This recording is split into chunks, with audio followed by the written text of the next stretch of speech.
On this edition of Sightings. All I could see was a bright light straight above me. And there was 3 of them to the west, right on the horizon. In Idaho, a series of UFO sightings has residents terrified. I feel uncomfortable in the dark because there's something out there. Then, at Hollywood's Knickerbocker Hotel, past tragedies replay nightly like an old movie. Some sort of psychic scar exists, so powerful that it would remain even to this day. Plus, doctors gave up hope, but this man emerged from a coma despite the odds. It was the neurologist's opinion that there was no hope. Later, if they had followed an ancient Chinese philosophy, would Bruce Lee and his son be alive today? Bruce Lee laughed it off. He refused to take it seriously. And a sightings update. In Mexico City, an airline pilot says he barely avoided a mid-air collision with an extraterrestrial craft.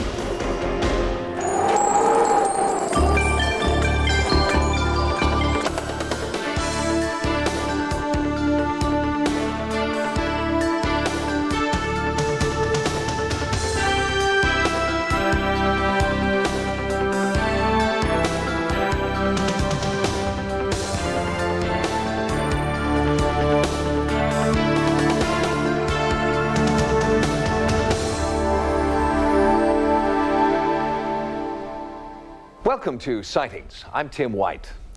Most UFOs, as many as 80% according to our experts, can be dismissed as military aircraft misidentified by civilian eyes. But sightings over populated areas can't be written off in this way. The Air Force says that they don't fly highly experimental craft over populated areas. So now, a rash of sightings between Spokane, Washington and Coeur d'Alene, Idaho have people wondering, just what are they? Over there, at the top of those trees over there was a bright light shining. And it was like they were putting on a laser show. They turn up on their side and you see like laser beams of light. I called the Post Falls Police Department, and they came out, and this gentleman was a sergeant. He asked us what we thought we were looking at. At this point, I handed him my binoculars, and I said, "Look for yourself." He immediately reported the same thing that we were seeing.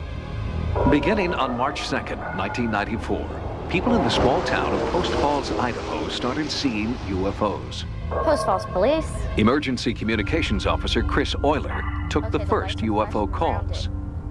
Well, it was on graveyard shift, and we had reports that people were seeing twinkling lights. They were kind of nervous and said there's something floating in the sky. Well, the first thing we did was run outside and look and see if there really was something in the sky, and there was a white light, and there were colored lights kind of rotating around it. There was red, green, blue, purple, and a gold colored light, and they were flashing systematically.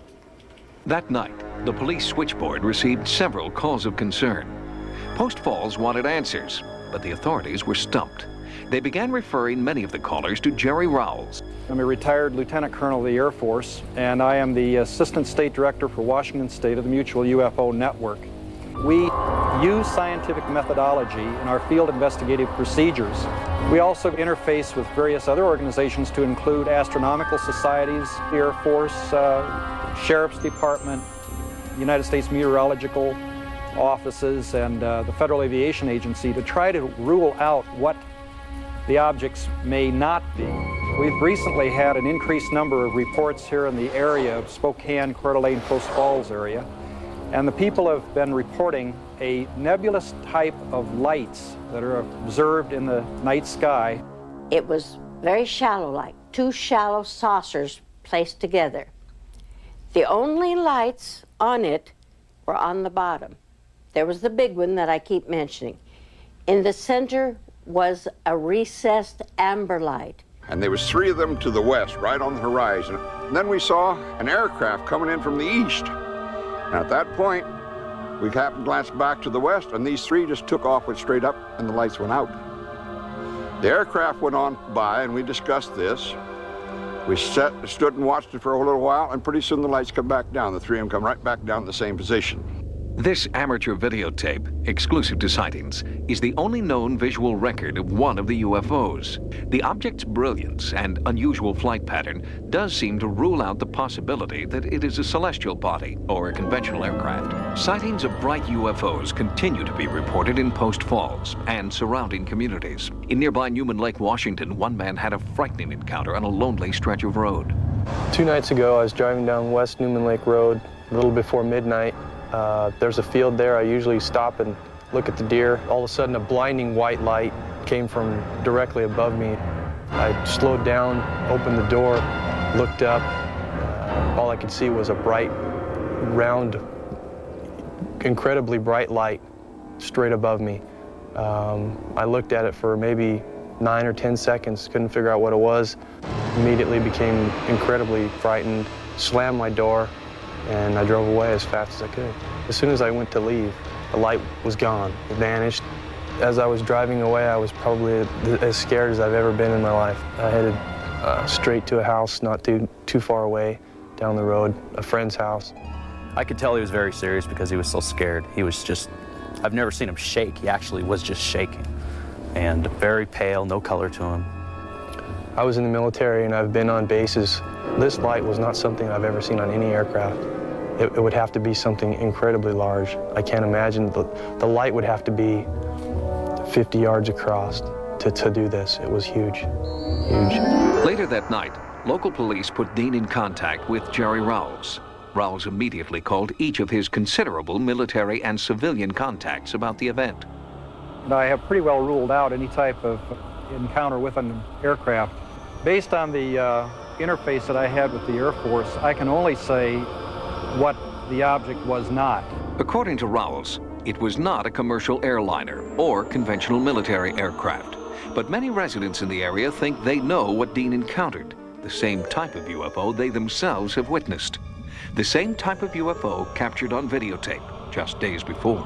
If somebody told me the same story, I would say, yeah, sure, whatever, you know, I don't believe you. You have to be there. Ever since what happened 2 nights ago, obviously I don't stop in the same place. I feel uncomfortable in the dark, not because I think there's a monster out there waiting for me, but because there's something out there, and I didn't see what was behind the light. A disturbing new development has just been reported by sources in Idaho. The sightings are continuing, and where UFOs have been observed, ranchers are reporting cattle mutilations. Sightings is conducting an ongoing investigation in the connection between these new sightings and the suspicious mutilations. Next, a healer reaches out to coma patients with miraculous results. I knew then that Peter was making an effort to recover.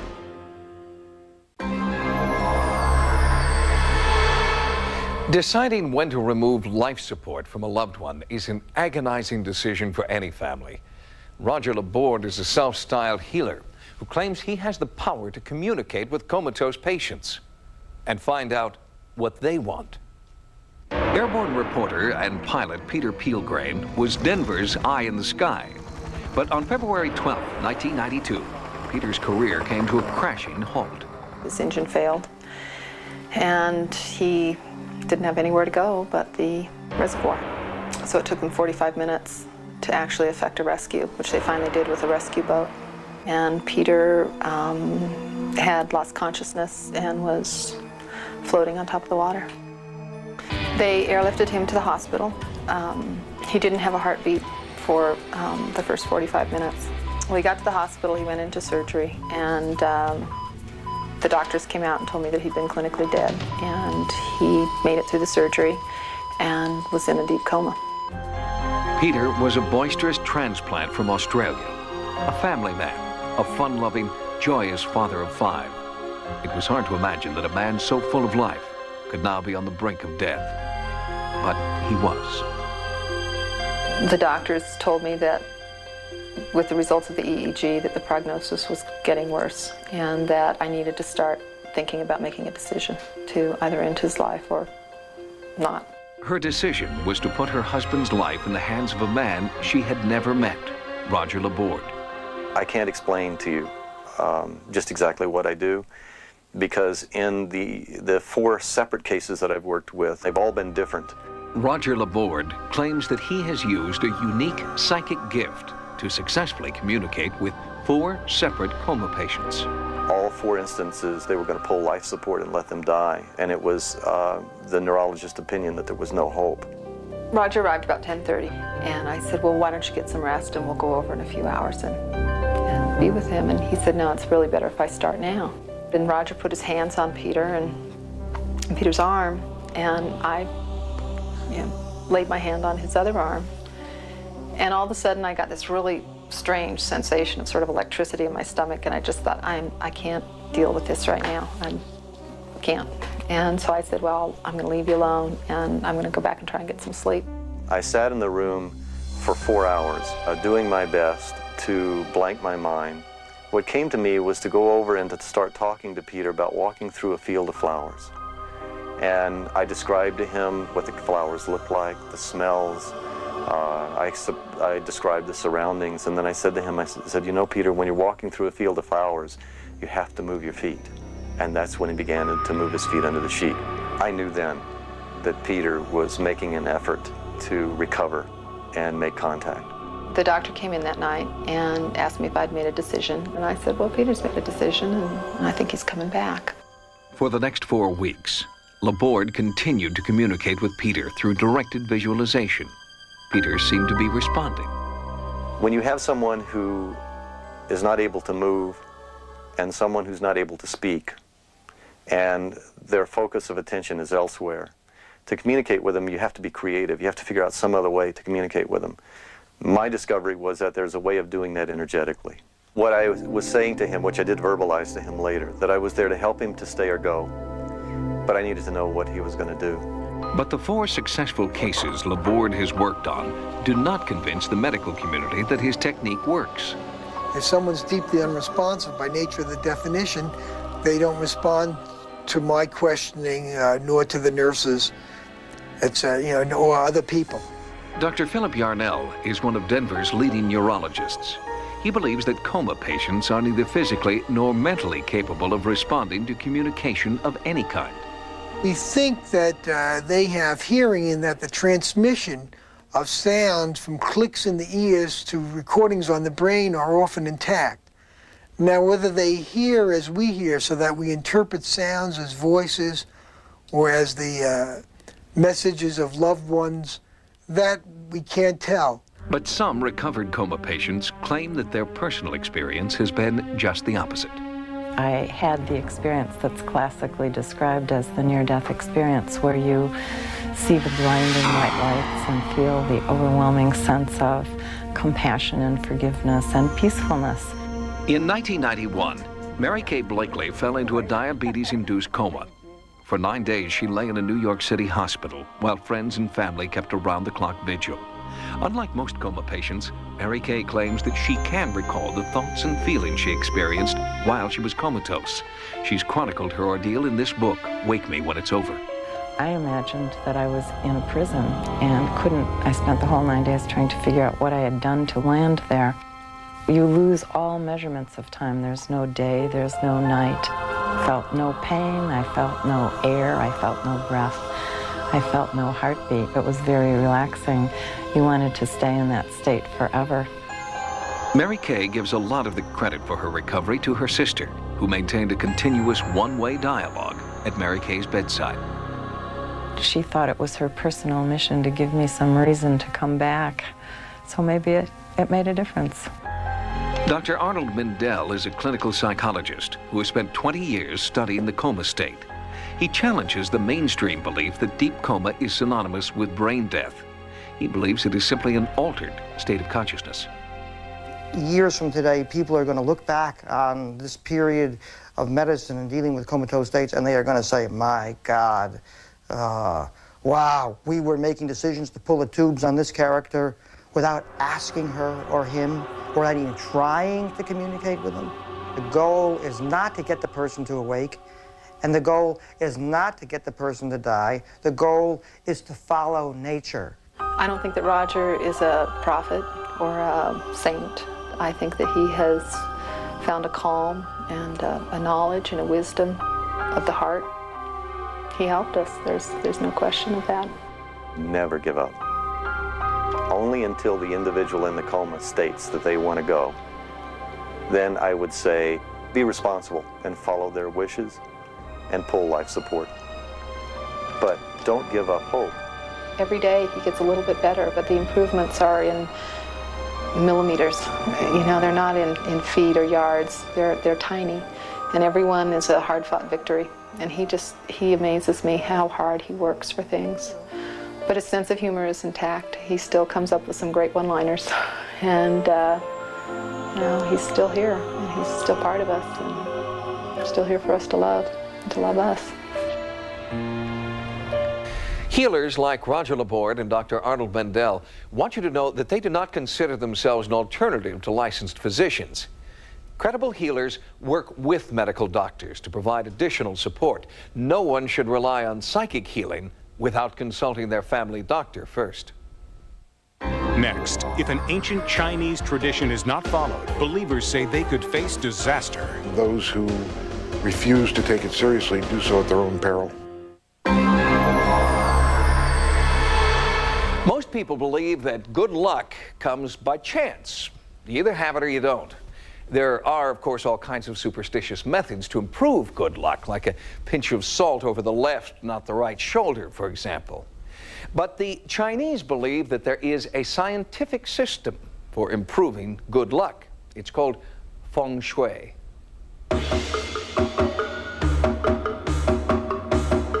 It is the belief that the perfect harmony in nature must be respected and reflected in what humankind creates.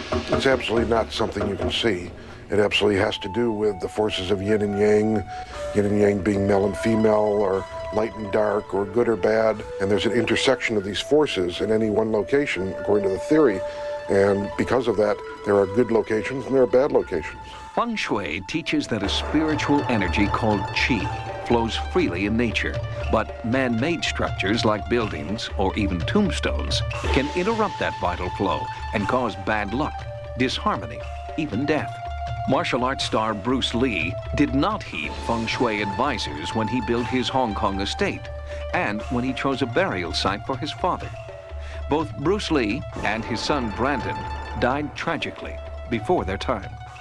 Bruce Lee lived in a house in Hong Kong in 1972-73, just prior to his death, that one of the Chinese feng shui experts had come and told him this house was a very bad location, that he shouldn't live here, and Bruce Lee laughed it off. He refused to take it seriously. He had basically said, I don't care about the old way, I have a new way, I'm going to show you there's a better way. Turning his back on the old ways may have helped Bruce Lee cross over into international fame, but feng shui experts believe it also disrupted the flow of qi around him and contributed to his death by cerebral edema. Everybody is governed by qi, so we say qi is the real me. The body's metabolism is only a shell, and when the qi is very smooth, then he will have a healthy body. Feng Shui master Yun Lin believes illness is caused by bad qi. He claims to have healed many people by instructing them in methods that improve the flow of qi. Mimi Tsai was given a number of suggestions about the placement of objects in her home to counter the effects of an abdominal tumor she'd carried around for 19 years. That time, I just want to die. I don't want to live. It's very hard for me. But my mother, she's worried about me very much. She tried to call Professor Lin, and luckily I talked to him on the phone. I hope to use my qi over the phone. I imagine the light of 10,000 Buddhas shining on her. And he told me, don't worry. In 2 weeks, you will find a person who can help you. 2 weeks after implementing Professor Lin's feng shui principles, Mimi Tsai met Stanford Medical Center surgeon Dr. Harry Oberholman. When I first saw Mimi Tsai, she had a very large abdominal tumor, which filled her entire abdomen and pelvis. The tumor weighed, I believe it was in excess of 3 kilograms, which is about 6.5 pounds. Using the combined forces of Western medicine and Eastern philosophy, Mimi is once again healthy. I recovered very fast. Even the nurse, the doctor, they think, oh, it's a miracle. How can you recover so fast? Professor Lin also works with the terminally ill. William Whitson recalls consulting Professor Lin on behalf of a colleague at the Library of Congress. This one case involved a member of my staff in the Library of Congress whose father had a apparently incurable neurological disease. The paralysis had begun at his feet and had gradually gone all the way to his waist, and he was in a wheelchair. So I introduced the young man to Professor Lynn, and Professor Lynn looked at him and he said, "Your father has lived in this house for 50 years, is that right?" And the young man was surprised and said, "Yes." Professor Lynn said, "Now that I know this, the way to solve his problem is to take an 8-foot pole, sink it 2 feet in the ground behind the house about midway on the long axis, and he will be all right." The moment that pole was sunk into the ground, he began healing, and he's all right today. He's out playing golf. All of your bad luck have been removed. All of your bad luck, your illness, negative forces, all have been removed. The power of feng shui is intangible. It cannot be isolated in a laboratory or a test tube. We have only the personal experiences of those who have felt its power as proof of its existence.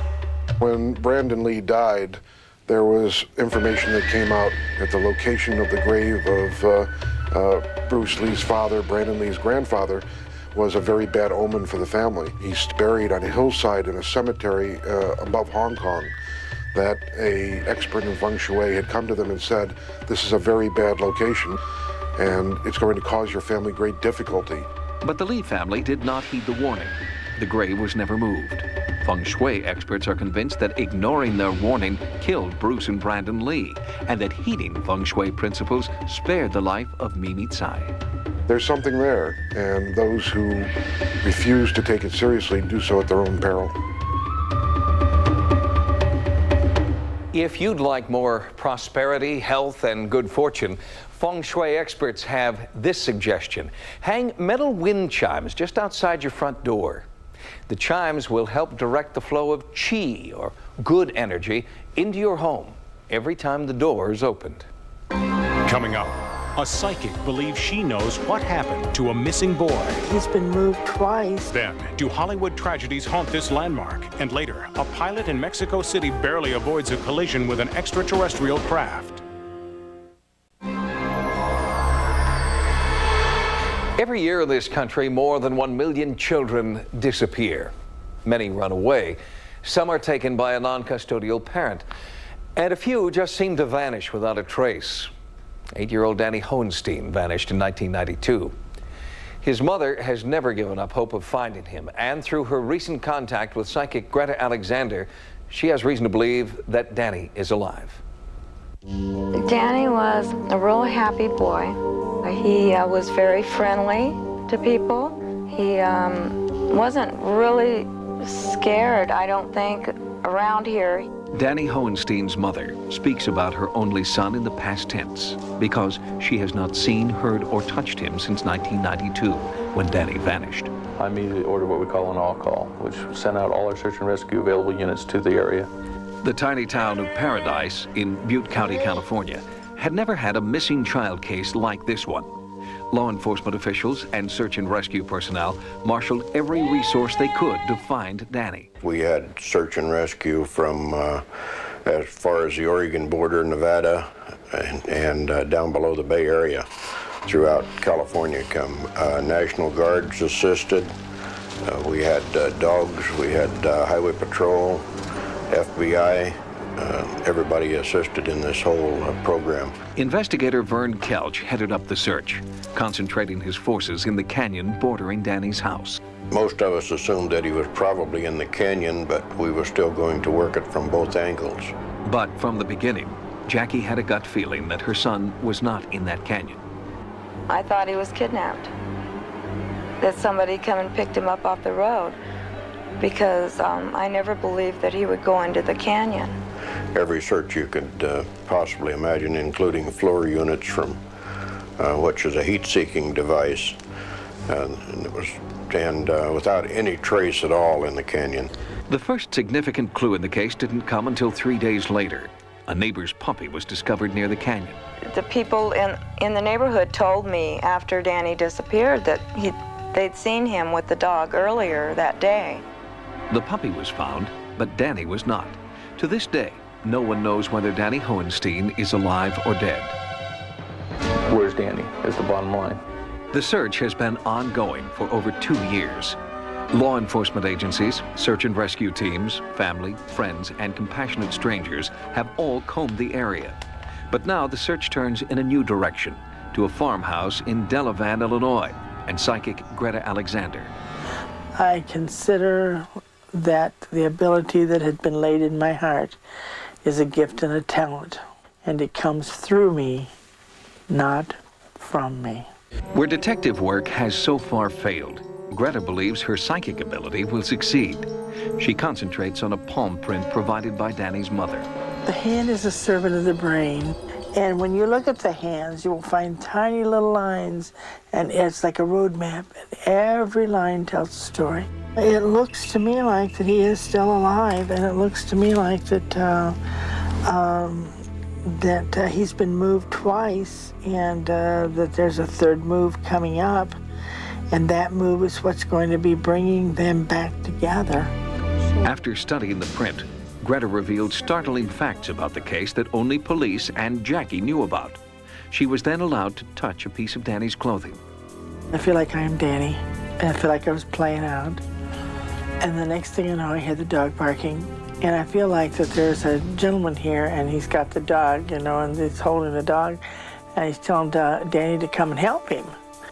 And the next thing I know is it's either like a Suburban or a truck of some type, but it's like an enclosed vehicle here. And then the next thing that I know is I'm being transported or taken from one place to another, and the dog does not go. The person that accosted this young man does wear a uniform. He has a dress code or something here that he wears in his work. I feel money exchanged. I'd like to talk to the officer, please. Greta Alexander asked to be put in direct contact with investigator Vern Kelch. Well, first of all, I feel like that I am he. Are you still living in the area? No, I have moved. I want to go to Oklahoma. I feel like I've been moved 3 times. I feel like that I am okay. I feel like I'm with other people around me, and that what I thought about my parents is that they are not able to care for me. And so you're now in Oklahoma, and you're being cared for by somebody there, is that correct? I am loved. I am loved. And this is still, you feel, in Oklahoma, is that right? I feel like there will be a move, and I feel like that when there's a move, then there'll be new news that will be heard. According to Greta Alexander, this is what happened. Danny was approached by a man he knew. The man was wearing a uniform. He used a black puppy to lure Danny into a pickup truck or van. They drove to Oklahoma. And most importantly, Greta believes Danny is still alive and that he will soon be reunited with his mother. And how soon do you see this move coming? It looks like in March there'll be some changes. When investigator Kelch related the conversation to Jackie, it jarred her memory about an incident that had occurred just before Danny's disappearance. Danny was very happy with going to school until the last month or so is when he started not wanting to go to school. And now I feel kind of strange about that, since Greta came up with the facet that maybe it was somebody at school that was trying to befriend him and he was scared of him. I really hope Greta can help us with this case. She's talking to her, she's given me things that should be followed up on and will be followed up on, things that she would have had no way of knowing and that do pertain to the case. And I feel that there is something there, and we do need to follow up on the leads that she has given us. I just miss all of him, every little bit of him, everything. Using psychic detective Greta Alexander has been a help and a comfort to Jackie Carter and her family, and we'll update you on the progress of her search. But it is also very important that anyone with information about Danny Hohenstein or other missing children contact the National Center for Missing and Exploited Children. Next, witnesses believe that Hollywood legends who died tragically haunt this hotel. It's very possible that her spirit is one of those that haunts this area. Once upon a time, the Knickerbocker Hotel was the toast of Hollywood. Valentino slept there. Marilyn Monroe and Joe DiMaggio spent their honeymoon there. And Harriet Houdini conducted rooftop seances trying to contact the spirit of her dead husband. Well, as we know, Harry Houdini never called her back. But some people believe that Rudolph Valentino is still appearing nightly at the Knickerbocker Hotel. Today, the Knickerbocker is quiet and plain. A retirement hotel in the heart of Hollywood. It's a mere shadow of the vibrant, glamorous Mecca it once was. The silver screen's brightest stars adopted the Knickerbocker as their playground. There were parties, romance, and also a darker side. Disappointment, rage, and untimely death have also made their mark on the Knickerbocker Hotel. So some sort of psychic scar exists, a leftover trace of maybe a murder or suicide or some great trauma that would leave that behind, so powerful that it would remain even to this day. The psychic scar that Richard Sennett describes can be likened to a ghostly movie, perpetually replaying in the atmosphere of this hotel. Many here claim to have felt its effects. We were the only ones here. It was about 11 o'clock in the evening, and we were standing over here to get some coffee. And then all of a sudden, the ceiling fan blade blew off. I swished my head to see Melanie. When I did, just behind her, I saw this guy standing in a brown suit, brown hat, arms crossed, looking down the ground. And then the candle broke. It just exploded. It cracked and broke. I mean, there's no doubt in my mind that there was something here that night. Paranormal investigators believe that locations with a great deal of traumatic history bear the scars of their tragic past on the present. What eyewitnesses describe as a haunting, investigators describe as spiritual residue of an emotional event permanently imprinted on the environment. And the environment here is rich in emotional history, particularly in the hotel's bar and restaurant areas, which have recently been renovated and reopened as the All-Star Cafe. The Hollywood Knickerbocker has had a lot of history of stars and luminaries. A lot of celebrities have died here. Since she began working at the All-Star Cafe, Christina Apples has experienced bizarre phenomena she describes as supernatural. As the months went by, there were little things that I noticed, such as lights flickering off and on occasion, or knocking on the door, which was probably the most frightening thing for me because no one was there. And then there was a recent incident when I was just working here by myself. The front door opened and closed by itself, and it's a heavy door. It can't be just moved by the wind. I have seen an apparition. It was a man's head floating below the chandelier, and I could see the gold vein of the mirror through his face, so it was transparent, and he had snow white hair. Are these sightings the physical manifestations of a psychic energy, the so-called psychic scar?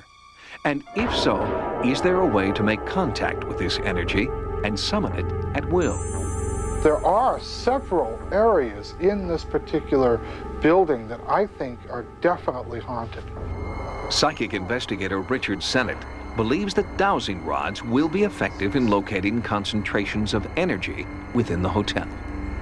To try to discover the root cause of a haunting, I found in many of the cases we've looked into, there is a story of tragedy. Sennett believes that tragedy leaves permanent vortices of energy in its wake. Locating these areas may be a shortcut to another dimension. I found in researching haunted sites that dowsing rods can really give some great clues to the areas that are haunted, and also perhaps even give an idea of why these events go on. His method may appear odd to laymen, but Sennett made several astonishing discoveries. When I got toward the rear of the building, towards the one storage room, the activity was 10 times greater. There was far more urgency and almost a panic in that particular area. What Sennett did not know is that this area was not always an obscure storage room. The original entrance from the bar, which is now the All-Star Cafe, coffee house, is over there, the pantry. And Frances Farmer was presumed dragged through from her hotel room through here. Frances Farmer's star rose quickly in the 1930s. She personified feminine beauty and grace. But in just a few short years, alcoholism and mental illness had taken a devastating toll. When she resisted attempts to institutionalize her, she was forcibly removed from her hotel room. And this is where Frances Farmer was dragged through nude to be publicly humiliated in front of the guests, and so they could deem her, you know, insane, and then the lobotomy was performed on her. In fact, it's very possible that her spirit is one of those that haunts this area.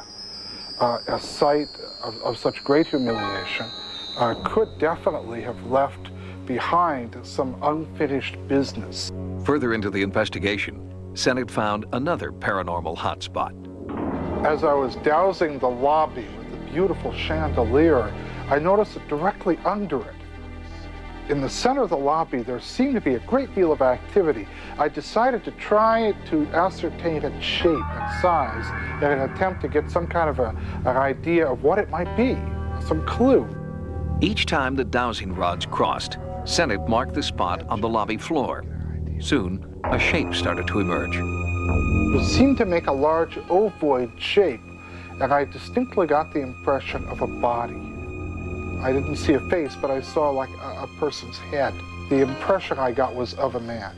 D.W. Griffith lived on 10th floor, started many films. One day he was drunk and just dragged himself and collapsed dead underneath the big chandelier in the lobby. It was a fact that we did not reveal to Sennett until several hours after his investigation in the lobby. He died right under... In the lobby? In the lobby. Where we had it? Because if that's the case, that means we've got some proof of a psychic trace being left behind. I think that there is something in that lobby and there's something in this building. At least, as I say, 3 to 4 entities on the site. And I'd like to do further research. Most of the old hotels and theaters along Hollywood Boulevard are gone now. The few that remain are mere shadows of their former glory. But within their walls, the golden age of Hollywood remains. And in those shadows, stars like Clark Gable, Mae West, and Judy Garland may be taking their final bow. Next, a sightings update from Mexico City. A commercial airline pilot describes a mid-air collision with a UFO. We had to have an emergency landing.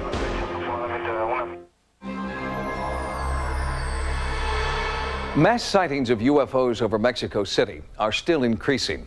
A sightings investigative team continues to monitor events in Mexico and collect new videotapes of bizarre aircraft. And now a commercial airline pilot, Captain Raimundo Ruano, has agreed to come forward with his own harrowing account of a near miss with a UFO. It was what commercial pilots call a milk run. In this case, a routine short-distance flight from Guadalajara to Mexico City. But in July of 1994, Captain Raimundo Ruano's routine was unexpectedly interrupted. Estaba en tránsito el tren. When my landing gear was in transit, barely down, I'm making my turn when I felt a very hard hit. At that moment, I didn't know what it was. I had never felt a hit as strong as this. Captain Ruano put in an emergency call to the tower. The supervising controller ordered Ruano to fly by the tower for a visual inspection of the aircraft. Because the landing gear appeared to be down and locked, the captain was given clearance for an immediate emergency landing. Immediately, maintenance checked the airplane and found that the shock absorber was torn off. It was clear that there had been a collision, but with what?